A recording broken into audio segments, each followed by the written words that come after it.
सहनाववतु सहनौ भुनक्तु सह वीर्यं करवावहै तेजस्विनावधीतमस्तु मा विद्विषावहै।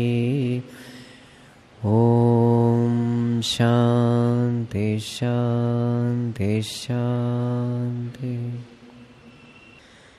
अन्तर्यश्च बहिर्विधूततिमिरं ज्योतिर्मयं शाश्वतं स्थानं प्राप्य विराजते विनमताम् अज्ञानमुन्मूलयन् पश्यन् विश्वमपीदमुल्लसति यो विश्वस्य पारे परः तस्मै श्रीरमणाय लोकगुरवे शोकस्य हन्त्रे नमः।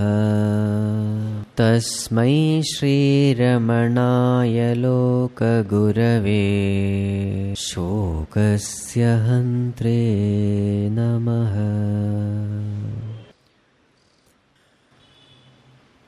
Bhagavan Sri Ramana Maharshi, after having pointed out the mistake which we normally commit, the mistake of seeking happiness from the world. This is the mistake. When you seek happiness from the world, you have to perform action to get results from the world.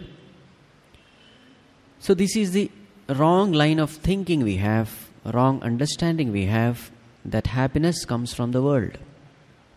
So after having proved that the world cannot give happiness, now Bhagavan is giving sadhanas to go within, because the real source of happiness is within. First, Bhagavan points out the principles of Karma Yoga. Why should we perform Karma Yoga? Chitta Shodhakam Mukti Sadhakam. When actions are performed with the right attitude, those actions, they purify our mind. And once the mind is purified, that mind becomes fit to know the truth about ourselves. True happiness is our nature. We need not seek it from outside. Since it is our nature, it is already there. But then why is it that we are not able to access it? We are not able to access it because the mind is not fit to access it. So therefore, mind has to be purified. Karma Yoga does that purificatory process. Now in Karma Yoga, the most important aspect is Bhakti. Ishvara Arpitam. Actions have to be performed with love for God. Now how to develop love for God? So therefore, Bhagavan takes up Bhakti Yoga. So the most three important sadhanas in Bhakti Yoga is Puja, Japa and Chintana or Dhyana. So these three topics are taken up. What does Bhagavan say? Kaya Vang Manaha Karyamuttamam Pujanam Japas Chintanam Kramat. Kramat Uttamam. In the serial order, they are superior to the other. What are they? Pujanam, Japa, Chintanam. So the first one is Puja. The puja is the grossest way. A technique wherein all your equipments, instruments, faculties are involved in worshipping the Lord. So body is involved, speech is involved, mind is involved. Once you have developed a very good relationship with God, once you have developed sufficient love for God, then this puja can be dropped. Now, by the way, what is the definition of perfect puja? Bhagavan says, Jagata Ishadhi Yukta Sevanam Ashtamurti Bhrit Deva Pujanam. True worship of the Lord is serving the world with the understanding that I am serving the Lord. The world itself should become a manifestation of God. In that case, you need not do the normal ritualistic puja. Then why is it that we find all great Jagat Gurus doing puja? That is only to guide people, guide mankind. Because if the great Gurus don't do puja, normally the mankind also, the others also, they tend to follow, they tend to imitate the great Gurus and they also drop it. So in order to guide them in the right direction, you will find great Gurus etc. doing puja. This is only to help the mankind, not for themselves. Once having become adept in puja, you will be fit to go to the next stage. What is that next stage? Japa. So you don't have to get into the physical elaboration. Because puja many times can become a distraction. Too much of work is involved in puja. Too many rituals are involved in puja. Many times people who do puja, they are worried about whether Naivedyam is ready or not, whether flowers are ready or not, whether the particular rituals have been performed in sequence or not, whether the particular mantra is chanted properly or not. So many times puja, instead of bringing peace of mind, creates disturbance in the mind. This happens.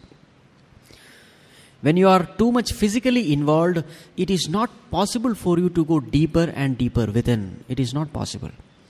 When body is very much active, going within becomes impossible. So therefore, when you go for higher stages of sadhana, the grosser exterior sadhanas drop out by themselves. So the second higher level is japa.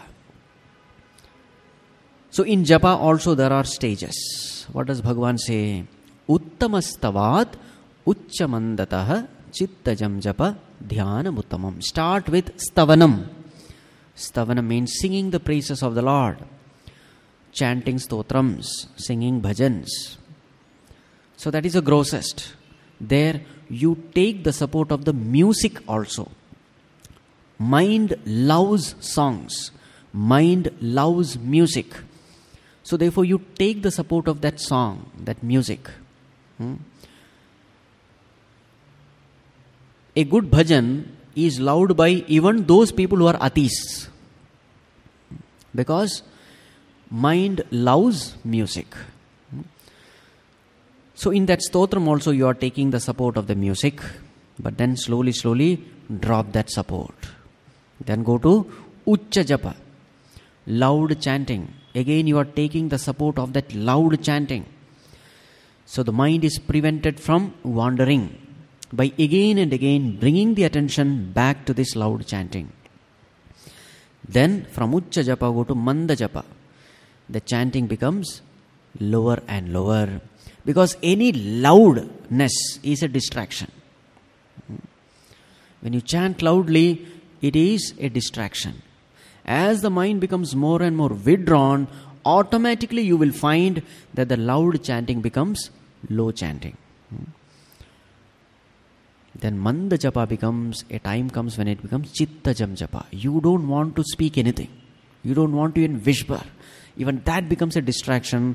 The mind is enjoying quietude. So then you start chanting in the mind. Now the question which normally people raise is, how much time Uchcha Japa, how much time Manda Japa, how much time Chittajam Japa? Is there any time? This much you do this, and then after that you do that. No, it is not like that. It all depends on how quickly you are elevated to the higher. Sometimes when the mind is very much distracted, it takes some time for the mind to get withdrawn. So then Ucha Japa you'll have to go, you have to do it a little more. But there are times when quickly your mind gets withdrawn, get absorbed. So these are not something which has to be prescribed, how much Ucha Japa, how much Manta Japa. This is something which happens. As your mind becomes more and more filled with love for God, devotion for God, as your mind gets rooted into that reality, these things automatically happen. Ucha to Manda, Manda to Chittajam. This happens automatically. Japa itself becomes a distraction, a disturbance when the mind is totally absorbed into that reality. It is something which you slip from one stage to another. Now another question people ask is, why do you use this mala? In Japa many times we find people using rosary, beads. See, since we are handling the mind with only two supports, now that the body support is dropped because you are not doing puja anymore, now the mind has to be supported by only two. What are they? Speech and thoughts.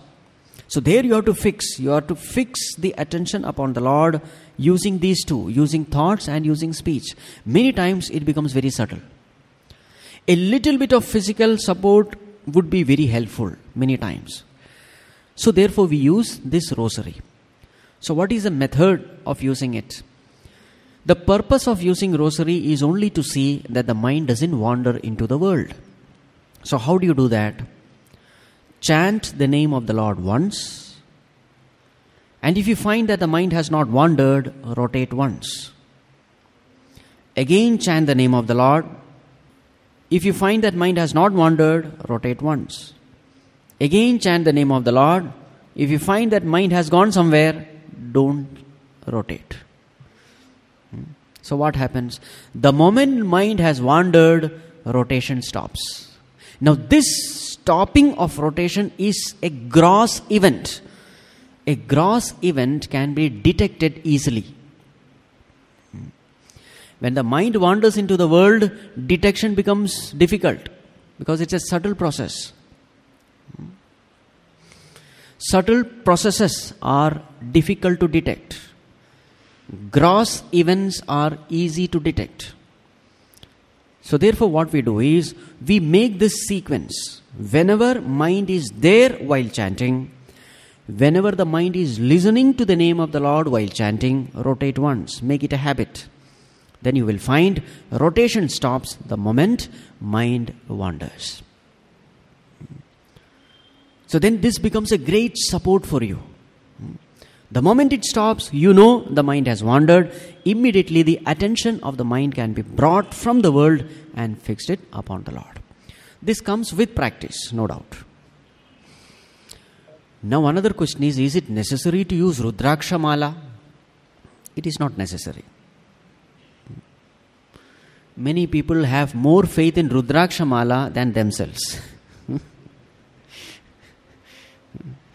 Remember, don't try out any easy technique. There are no shortcuts in spirituality.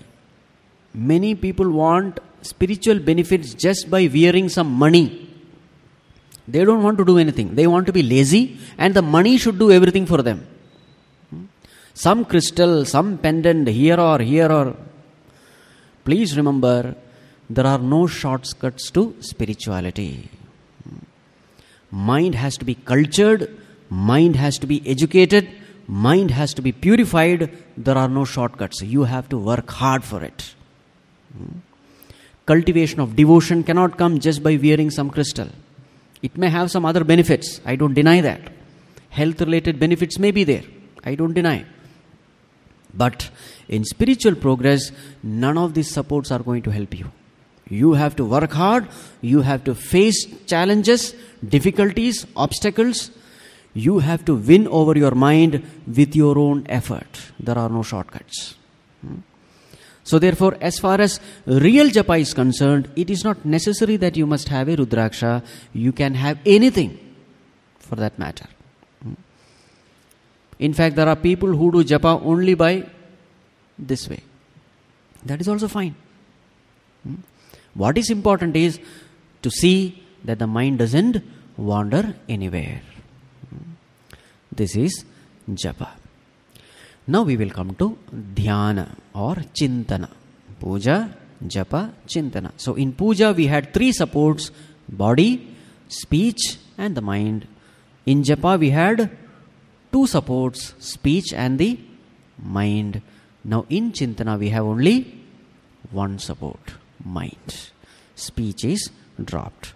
Let us chant two verses, 7 and 8. Both of them are dedicated for chintana. Ajya dharaya shrotasasamam sarala chintanam viralatah param bheda bhavanat sohamityasau bhavana bhida pavane. Yes.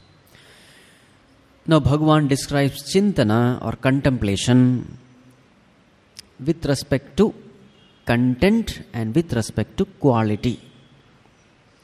So with respect to quality, there are two types. With respect to the content of meditation, there can be two types. So two verses are dedicated for it.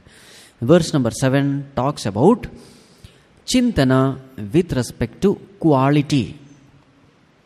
So what does Bhagavan say? Ajya dharaya shrotasasamam sarala chintanam viralatah param. Bhagavan says meditation can be two types depending upon the quality. One is virala chintanam, other is sarala chintanam. Virala chintanam and sarala chintanam. So what does Bhagavan say? Sarala chintanam is better than virala chintanam. What is sarala chintanam? Ajya dharaya shrotasasamam sarala chintanam.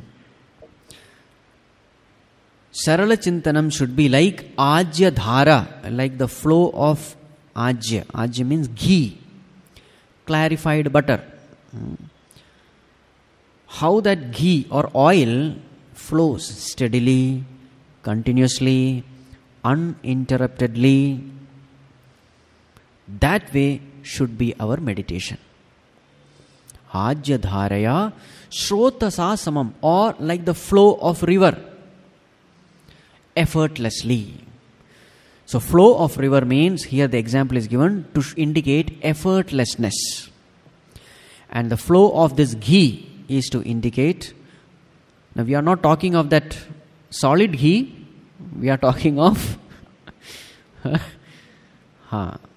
melted one in the liquid form. So how it flows? So when it flows, you are not even aware that there is a flow. It is so steady, continuous, no interruption is there, unlike that of water. You doubt whether there is a flow or not, isn't it? So meditation should be of that type. Contemplation should be of that type. When you think of the Lord, your mind should continuously, steadily flow towards the Lord without any interruption. This is called as sarala chintanam. These two examples are given in order to indicate the steadiness and effortlessness.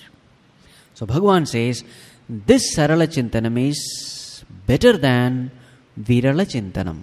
So what is virala chintanam? Just the opposite. Discontinuous, interrupted, unsteady, just like the flow of water. So with respect to quality, contemplation can be divided into two: virala chintanam and sarala chintanam. Now the question is, can we choose between the two? We can't choose. Every sadhaka, every seeker has to start from virala chintanam. You can't directly land into Sarala Chintanam. Not possible. Everyone has to start. How much ever great the yogi may be, he has to start from Virala Chintanam only. What is Virala Chintanam? If 1 hour you are meditating, hardly few seconds your mind is upon the truth. In the beginning. For 1 hour of meditation, actual, effective meditation may be some few seconds or few minutes. All the other time, the mind is wandering. This is called as Virala Chintanam. In the beginning, the meditator learns to sit quietly. In fact, most of his attention is not upon the mind, most of his attention is upon the body. Even 5-10 minutes, the body starts aching. Isn't it? So initially, the first sadhana is learn to sit in one particular asana without any pain. That is the beginning. And once you have attained asana siddhi means ability to sit in a posture for a long time. To such an extent that body doesn't become a distraction. Whenever the limb starts paining, it is a distraction. Swamiji, is it necessary to sit in Padmasana? Not necessary. Don't go for all such foolishness. If you can sit, very good. If you can't sit, sit in Sukhasana. That is also fine. If that is also difficult, sit in a chair. Sit on a chair. That is enough. See, we are not here to flex the body. We are here to bend the mind. Our attention is upon the mind because bondage is at which level? Not at the body level. Bondage is at the mind level. Mana eva manushyanam karanam bandha mokshayoho. The cause of my bondage is mind related. So therefore, here we are not much interested in body postures. Well, if you can master a particular asana, it's very good, but it is not necessary. And old age is definitely not the age to master any asana. At young age, yes, for children, etc., it is good. Teach them asana so that later on it becomes comfortable for them, effortless for them. So if you are able to comfortably sit on a chair without any kind of body pain, that is more than enough. Now in Virala Chintanam, our attention is not upon the body, our attention is upon the mind. You spend time with your mind. So what do you find when you start watching your mind? Well, it's a bad news. Always. When you start watching your mind, number one, you come to know that there is something called mind. That itself is a great achievement. You come to know there is a mind. Number two, you come to know it's a very dirty mind. And number three, you come to know you have no control over your mind. These are the three things which an initial meditator comes to observe. What are they? First of all, you come to know that there is a mind. Majority of us, we are not even aware that there is something called mind. Gross people can appreciate only gross things. Mind happens to be subtle. So therefore, to appreciate the existence of a subtler entity, you have to be subtle. You have to be evolved. So in the beginning, you come to know that there is a mind. This mind is nothing but thoughts. And you come to know that these thoughts are mainly negative, mainly selfish, mainly egoistic, mainly narrow. These are the kinds of thoughts you will find in the beginning. Don't get scared. And many people stop there itself. Agre vishamiva, it is said. In the beginning it is like drinking poison. Because nobody wants to know something bad about oneself. Nobody wants to hear something bad about oneself. Now here when you observe your mind, you find the mind is mainly negative. It is filled with kama, krodha, lobha, moha, mada, matsarya, lust, anger, greed, ego, selfishness, jealousies. And the worst of all, you find that your mind is not under your control. You find you are under the control of this monstrous mind. So then what are you supposed to do? Don't stop. Continue.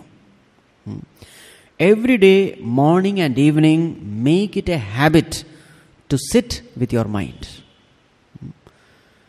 It may be true that you may not be able to control your mind. Doesn't matter. It may be true that you are lashed, you are beaten black and blue by your mind. Doesn't matter. But even then sit. Because there are a lot of things which you can learn when you sit all alone in solitude. You learn a lot about your mind. When you are preoccupied in various activities, in various worldly activities, you never learn about your mind. You learn about your mind only when you free yourself from all activity and when you start watching your mind, observing your mind. And the moment you find all these negativities within, a deep sense of urgency is born to come out of all these imperfections. And there, mumukshutvam is born. What is mumukshutvam? This is one of the greatest qualification a spiritual seeker must have. Mumukshutva means desire for liberation. Moksha ichha is called mumukshutva. When I find something terribly wrong within, can I remain quiet? I cannot. When I am aware of this great imperfection within, that very moment I start putting forth effort to overcome all these weaknesses. It is a natural trait in every one of us. Today we are not having any kind of mumukshutvam because we think we are perfect and we think all the cause of our problem is because of the world. This is a general opinion of everyone. I am perfect in an imperfect world. So who is the cause of all my problem? The world is the cause of all my problem. I am a perfect person. I am a Mr. Clean. But then I am suffering. Why am I suffering? It is because of him. It is because of her. It is because of the circumstances. It is because of God. It is because of fate. It is because of destiny. Some way or the other, we want to put the responsibility of our failure on someone else. All this is because we don't meditate. The moment you start meditation, you come to know the root of all evil is within, and that is none other than our own mind. The cause of all problem, the villain is not outside, the villain is within. The cause of all my problem is my own ill-trained, disobedient, sensuous, evil mind.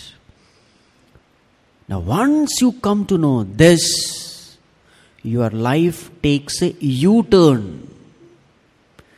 Gurudev uses this term, U-turn. What is U-turn?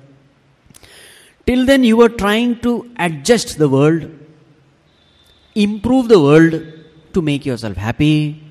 From then onwards, once you come to know that the real problem is within, what will you do? You will not try to change the world. World is by itself perfect. You try to change yourself. You try to reform yourself. As long as this bitter truth is not known, I am busy changing others. I am busy changing my husband. I am busy changing my wife. I am busy changing my children. I am busy hoarding wealth from the outer world. I am busy making all, I am busy making myself equipped with the comforts of the world, thinking that that is happiness. But the moment you come to know that there is a great imperfection lying within, once you are aware of it, from then onwards, you can't sit quiet. You start working to improve yourself. From then onwards, a sadhaka is born, sadhana take place. Till then there is no need of sadhana. As long as you think that I am perfect, the world is imperfect, sadhana is not needed. When is sadhana needed? The moment I come to know that I am the one who is imperfect, world which is created by the Lord is perfect by itself. No one has to change the world. Everything is perfect. When I come to know this, I start putting forth effort to change myself. So the first step will always be Virala Chintanam. So in Virala Chintanam what happens? You come to know the characteristics of the mind, the symptoms of the disease in the mind. And the mind-related symptoms are seen by observing the mind. Which are the places the mind is attached to? What are the negative ways of thinking in which the mind is involved itself? Lot of things you come to know. And slowly, one by one, the secrets are revealed to you about your own mind. What are the secrets? One of the greatest secret is your happiness has something to do with the thoughts what you entertain. Earlier, my understanding of happiness was whenever a desire is fulfilled, I am happy. So therefore, world is the source of happiness. This was my equation. But when I start watching my mind, I find that there is a relationship between my happiness and the thoughts which I entertain. What do I find? I find that whenever the thoughts are negative, my mind is disturbed. And whenever my thoughts are noble, when my thoughts are selfless, at that time the mind is at peace. And whenever the mind is at peace, I am happy. Now see, these things you will never know when your attention is extrovert. You will know only when you start watching your mind. So now time and again you watch the mind and you find this relationship that the thoughts and the state of mind, they have a deep relationship. From then onwards, what will you do? Once you have understood this, then you are very alert not to entertain a negative thought. Because the moment you entertain a negative thought, who has to pay the price? You yourself, in the form of disturbance. Then and there you are punished for entertaining a negative thought in the form of disturbance of mind. You have to suffer, isn't it? Now these are all the secrets which is revealed to a person who spends time with his mind. Now remember, these are all happening in Virala Chintanam. When you are involved in Virala Chintanam, there are lots and lots of lessons you come to learn. Please keep in mind, just merely attending lectures won't do. Just merely reading books won't do. A time must come when you should close the book and you spend time with yourself.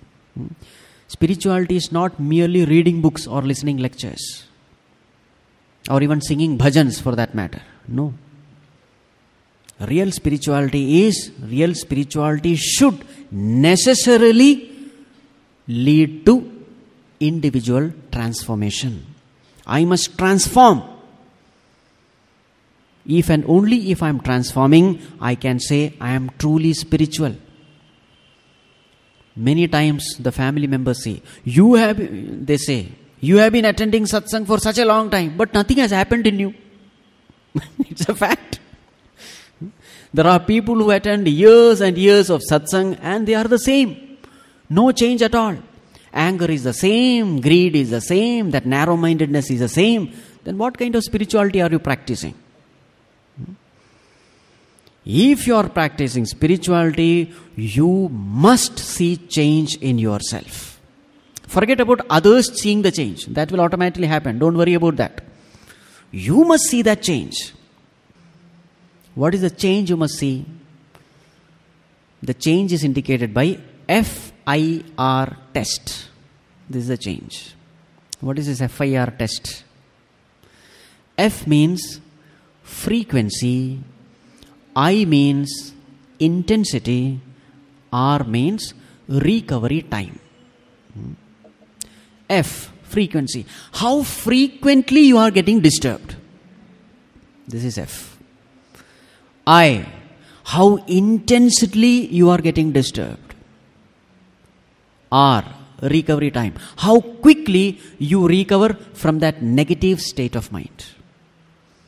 So as you progress in sadhana, what should happen to your FIR?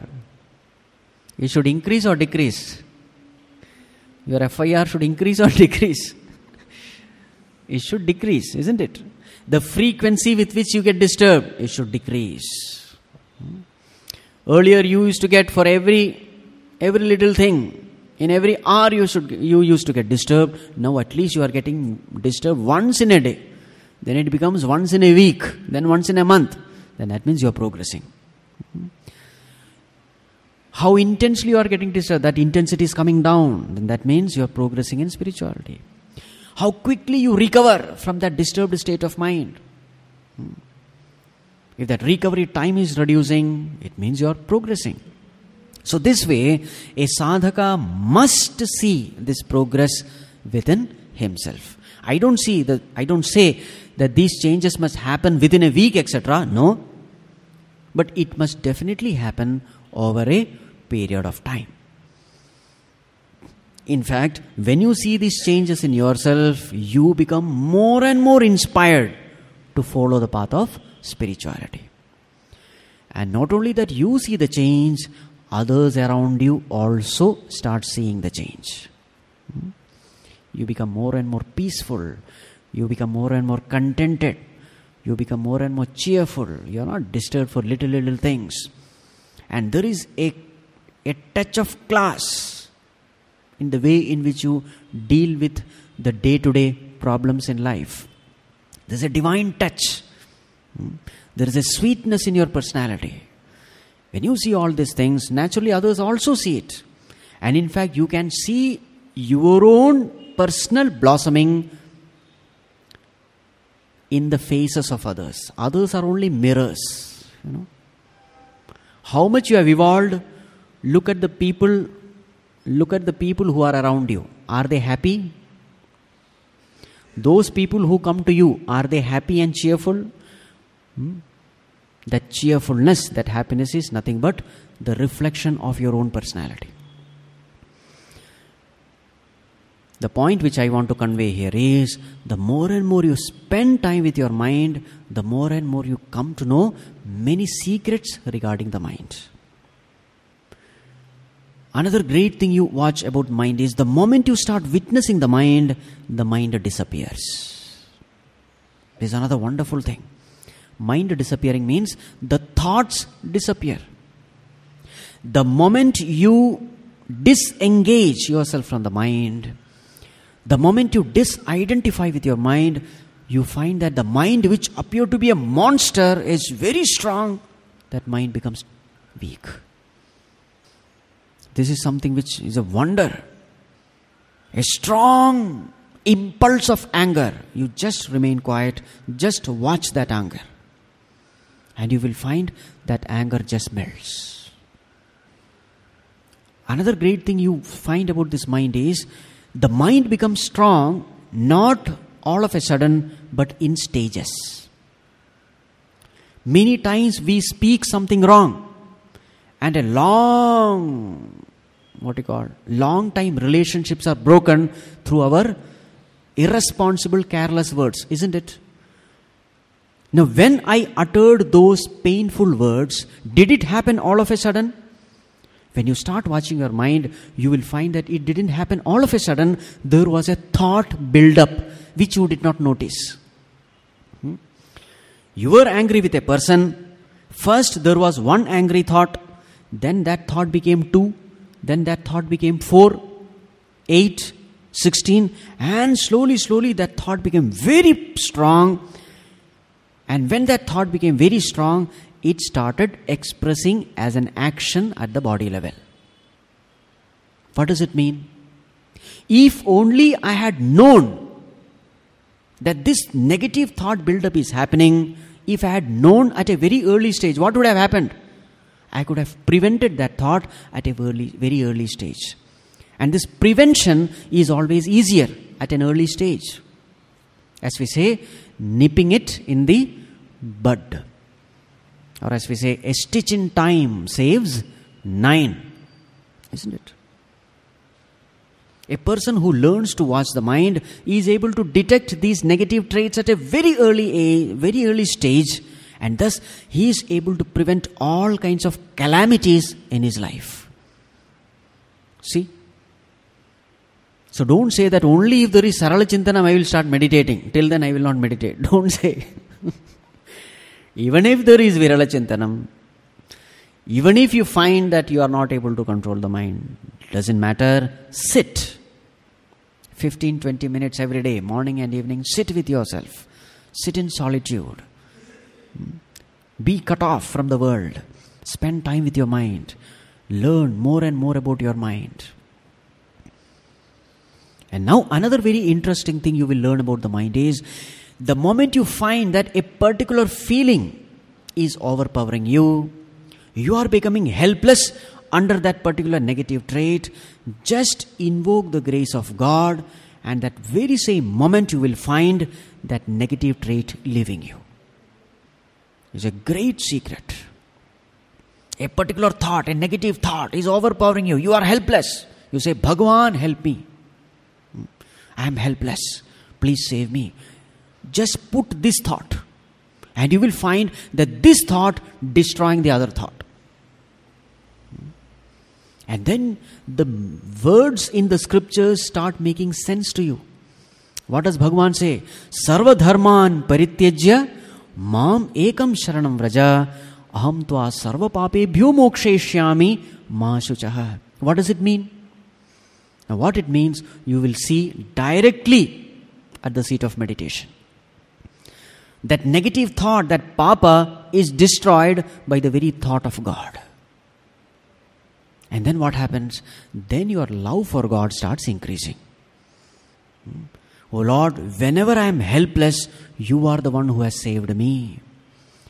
Because of the powerful vasanas of the past, I am struggling with the mind, and the moment I remember you, I am able to tame the mind. Just like a cat or a rat. That huge monstrous mind which has made me a slave, the moment I think of God, that very same monstrous mind becomes my slave. Now these are the things which just by reading books you will not get. Sit at the seat of meditation, struggle with the mind, and out of that struggle is born a sense of helplessness, and in that helplessness invoke the grace of God, and then see what happens to your mind. When time and again such things happen, slowly, Virala Chintanam becomes Sarala Chintanam. You come to know that I don't have to worry about my indisciplined, disobedient mind. There is a technique of taming the mind. And what is the technique? Invoke the grace of God. Name bhaktaha pranashyati. My devotee shall never perish. Why? Because a devotee will entertain the thought of God, and thought of God is enough to destroy all the other negativities. As you take the name of the Lord, mind becomes purer and purer. And as the mind becomes purer and purer, the mind becomes disciplined, obedient, tamed. And then handling that mind becomes very easy for you. It is not difficult. Dealing with an indisciplined mind is impossible. Chanchalam himana Krishna pramathi balavadridam tasyaham nigraham manye vayo rivasu dushkaram. Arjuna himself says, Bhagavan, you are talking of taming the mind, etc. It is impossible. It is chanchalam, it is fickle. It is stubborn. I don't think it is possible to handle the mind. What does Bhagavan say? Asamshayam mahabaho mano durnigraham chalam. You are right. Mind is unconquerable, very fickle, but abhyasena tu kaunteya vairagyena cha grhyate. By abhyasa, by constant practice, you can definitely conquer the mind. And now this practicing stage is called Virala Chintana. It's a stage of practice. You should be ready to fail. You should be ready to accept defeat in the hands of your mind. But remember, once it might happen that you remember God and the mind is totally conquered. That one experience is enough. Slowly what happens? You start more and more depending upon God, and as you start depending more and more upon God, you find your mind becoming tamed and disciplined. And then comes Sarala Chintanam, where you come to know handling the mind is possible only by surrendering unto God. This conviction comes to you, so you don't fight with the mind, you don't wrestle with the mind, you directly surrender unto God. A time comes when the mind becomes habituated in being good, in being tamed. When this happens, it is called as Sarala Chintanam. Mind effortlessly goes towards God. Now in Virala Chintanam, there are some more things which you have to learn. Why is it that mind is not remaining in God? When the mind is wandering in the world for a long time and now and then goes to God, then that is called as Virala Chintanam. Now the question is, why is it? Why can't the mind directly go there and stay? It is so because of our wrong ways of living throughout the past, mind has got this notion that happiness is in the outer world. Mind is firmly convinced that where to seek happiness, it should be sought in the outer world, it is not within. And therefore, because of the habits of the past, the mind is generally, it is habituated to go out. So when you want to withdraw the mind, it becomes difficult. Remember, it is not only about this birth, you have to take into account the past births also. So for so many births, you have trained the mind to go out. Now suddenly you cannot bring the mind back. So what are the virtues which you must cultivate in order to bring the mind back? 3 virtues mainly has to be cultivated. Number 1, Vairagya or dispassion. What does it mean? Dispassion means a sense of understanding that real happiness is not there in the world. You will never get permanent happiness from the world. This is called as Vairagya. How to develop Vairagya? Just analyze your own experience. You have been living in this world, you have been enjoying all the pleasures of the world. Tell me, are you fully happy with that? Not even one person will say, no, I am fully contented with the worldly happiness. No. You find that you are seeking happiness, but every time it slips. Just like the bathing soap when you are taking bath. How it slips. You are holding it and suddenly it has gone. Isn't it? So all of us, we are chasing happiness of the world, and our chasing is like chasing the mirage waters. You think you are very near, but every time you go near, it keeps on receding farther and farther. The worldly happiness is also like that.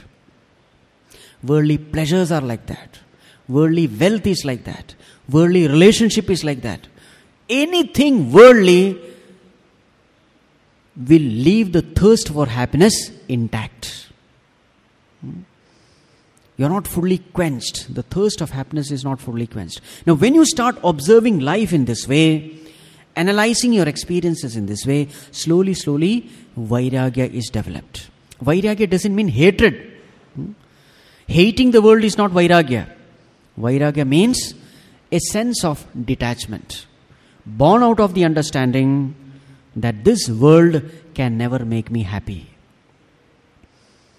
Once you are adept in this Vairagya, your mind will no longer go to the outer world. But then at the same time, you have to train your mind in seeking the eternal. This is called as Viveka. Viveka means discrimination. So what is Viveka? What is real? What is unreal? Get the right understanding. What is truth? What is untruth? Get the right understanding. And then all the scriptures say the self alone is the truth. God alone is the truth. Everything else is false. God alone is permanent. Everything else is impermanent. So then what you have to do? Then you have to shift your mind towards the truth. So the spiritual sadhana is twofold. Withdrawal from the world and then attaching the mind to God. Detach, attach. This is all. What helps you in detachment? Vairagya will help you detach from the world. What will help you attach to God? Two things, viveka and bhakti. Love for God and the value for God. As you more and more, as that clarity comes about what is real and unreal, slowly you will find mind effortlessly abiding in that truth. This effortless abidance is called Sarala Chintanam. So why is it that in the beginning Sarala Chintanam is impossible for me? In the beginning it is impossible for me because Vairagya is weak. I find that so many people are indulging in the world. So definitely there must be some happiness. If this is your attitude. Because that's what we find. 99.99% people are not interested in spirituality. They are more interested in the world. So our faith is shaken. Maybe there is some happiness. That is why majority are going there. If this is the kind of vairagya you have, and at the seat of meditation, what will you experience? The mind going out. Because mind is doubting whether the path which I have chosen, the spiritual path, I think it is wrong. Isn't it? Very rarely you will find some spiritual person. Most of them are worldly people. So the influence of the world and the influence of the worldly people will drag your attention towards the world only. So many times our vairagya becomes weak. And then what happens? Only Virala Chintanam will happen. And again, many times our idea, the concept of what is God is not clear. Because different religions are speaking differently, different Mahatmas are speaking differently, different scriptures are speaking differently, and many times our understanding about the truth is not clear. So again, Viveka is shaky.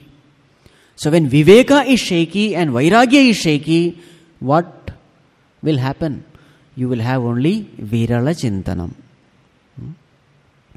So if you want Sarala Chintanam, what are you supposed to do? Strengthen these.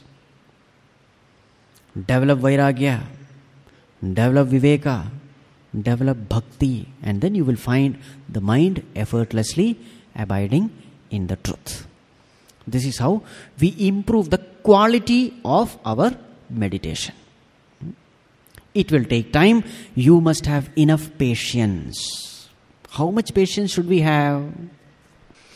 So Bhagavan Shankaracharya says, how much patience? In one of the commentaries he writes, suppose you are asked to dry up an ocean with a blade of grass. Suppose you are asked to dry up an ocean with a blade of grass. How will you do it? Dip it. Suppose you are asked, how much patience do you need? That much patience is necessary in spirituality. I don't say that much time. Please keep in mind. I didn't say that much time is necessary. That much patience is necessary. Yes. Come what may, I am going to do it. Let me not worry about the time taken. I am going to do it. This way, when you take the initiative, God's grace descends, and that God's grace will dry up the entire ocean. You don't have to do the whole thing. God's grace will dry up. But how much patience you need? The patience of drying up an ocean with a blade of grass. This is what Bhagavan Shankaracharya ji writes in one of the commentaries. With patience you keep on moving, you will find the grace descending. You will find the divine help coming. Again and again, at the right time, whenever you are stuck, you will find the divine hand coming and lifting you up in different ways. Don't worry about that. What you have to do is, whatever you have understood, try putting it into practice. As much as you can, as much as you have understood. Right guidance will come automatically. You don't have to worry about it. The world is a cosmos, not a chaos. Puja Gurudev used to say. Everything is perfect. So when a seeker is ready, he gets the right knowledge. So this way, we have to grow from Virala Chintanam to Sarala Chintanam. So this is with regard to the quality of meditation. Now the next topic is content of meditation. What is that? Bheda bhavanat saha aham iti asau abhida bhavana abhida pavani mata. Now Bhagavan is taking up quality of meditation. So meditation can be divided, not quality, it is content. With respect to the content of meditation, there can be two types. What are they? Abheda bhavana, bheda bhavana. Two types. So what is bheda bhavana meditation? In bheda bhavana meditation, you consider yourself to be different from God. God is different, I am different. This is called bheda bhavana. Attitude of bheda, attitude of duality. What is the other one? Abheda bhavana. Considering God as my own higher nature. I am not different from God. Saha aham meditation. That's what Bhagavan uses here. Saha aham. Saha, he is aham, me. That God is me, myself. This is called abheda bhavana. So meditation can be of two types. Either you can keep God separate from you, meditation of duality, or you can consider your own higher nature as God. This is called non-dual meditation. Advaita dhyana. Dvaita dhyana is possible, Advaita dhyana is possible. Now what does Bhagavan say? Bheda bhavanat saha aham iti asau abhida bhavana pavani. Compared to meditation with difference, meditation without difference is superior. It is pavani, purifying, higher. Now again we have to understand, nobody can do abheda bhavana directly. What is the first one? First step is always to say, Bhagavan, I am nothing, you are everything. Don't say I am Bhagavan. I am God. Aham Brahmasmi. This is not the first step. In fact, normally such a person becomes arrogant and he stops his spirituality altogether. Because whenever he sees within himself, everything is imperfect. So naturally he doubts, how can I be God? I am fully imperfect. So maybe the scriptures are wrong. He throws away the scriptures. His spirituality comes to an end. So first step is always to say, Bhagavan, you are Sarva Shaktiman, I am Alpa Shaktiman. You are Sarva Vyapi, I am Alpa Vyapi. You are Sarvatnya, I am Alpatnya. I am nothing, you are everything. This Dasoham attitude is to be practiced than Soham attitude in the beginning. Always. Dasoham and Soham. Dasoham means, O Lord, I am your servant. I am nobody. I am nothing. This is called Bheda Bhavana. Then what happens? That Bhagavan himself will reveal the truth to you that we are not different, we are one. That he takes care. Ramakrishna Paramahamsa used to give a beautiful example for this. So there was this master and he had a servant. And that servant used to serve this master day and night, selflessly for so many years. So one day the servant was seated at his feet. And the master was so happy that he lifted the servant and embraced him. This is called Soham. The servant always, he sat at the feet of the master, but the master was so happy that he raised the servant and embraced him and made him sit near him. Isn't it? This is what happens. So in the beginning, don't say soham, etc. Don't say I am God. Though that may be the truth, but I have not understood the real import, so it is better to start with dasoham. So now the question is, you are keeping God separate from yourself. And now you want to meditate upon God. How will you meditate? So in Bheda Bhavana, when you meditate, you must fill your heart with love. You must fill your heart with reverence, respect, regard. And in order to cultivate that, we have Puranas written. All the purpose of writing the Purana is to enhance this Bheda Bhavana meditation. So naturally, when you have to meditate upon Lord, you need to know the form of the Lord. Correct? You need to know the form, you need to know the dress, you need to know the weapon, you need to know the Vahana, the vehicle, you need to know where that God is residing. Correct? So all those details are given in the Puranas. So naturally you have an Ishta Devata by now. Since you have done puja, since you have done japa, so you have an Ishta Devata, you have an Ishta Mantra. Now you are going to meditate upon that Lord. So naturally you need material. What form should I imagine? So then the Purana comes. Shankha, Chakra, Gada, Padma. So these are all material for your imagination. Where does Bhagavan stay? He stays in Vaikuntha. Right? What are the Leelas? Then you have so many Leelas in the Puranas. And in all these Leelas, the story is the same. What is the story? The content is the same. What is the content? There is a Bhakta who is in trouble. He is trying to come out of his difficulties in so many ways. He is not able to do that. Ultimately, he surrenders unto God, and then God comes to his rescue. This is the essence of all the stories in all Puranas. Yes or no? So naturally, when you meditate, now what is this devotee supposed to do? He is supposed to contemplate upon all those Leelas. And all those Leelas are very, very sweet. It will fill your heart with devotion for God. It will fill your heart with love for God. There is this God who is ever protecting us. There is this God who is always loving us. There is this God who is always with us.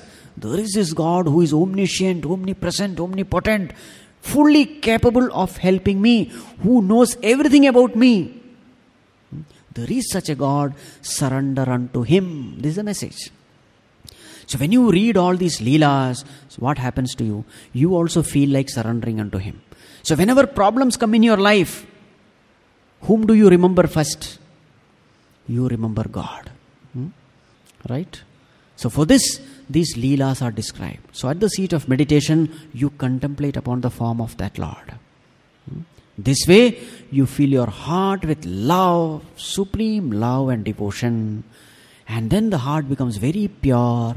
And then you become fit to do the Saha Aham meditation. You come to know this God is not somewhere outside, staying some Vaikuntha, etc. No. This God is right in my heart as the very consciousness in me. The consciousness in me is this God. So He is so near. Even to use the term near is wrong. He is me myself. He is the very existence in me. He is the very amness in me. I say I am, isn't it? That amness, that existence is this God. When do you know? You know it when your heart is pure. How did the heart become pure? The heart became pure by love, by service, by devotion, etc. So then, from Dasoham, you graduate to Soham. More of this we will see tomorrow. Om Sarve Bhavantu Sukhinah Sarve Santu Niramayah सर्वे भद्राणि पश्यन्तु मा कश्चित् दुःखम् असतो मा सद्गमय तमसो मा ज्योतिर्गमय मृत्योर्मा अमृतं गमय। ॐ शान्ति शान्ति शान्तिः। हरिः ॐ श्रीगुरुभ्यो नमः। हरिः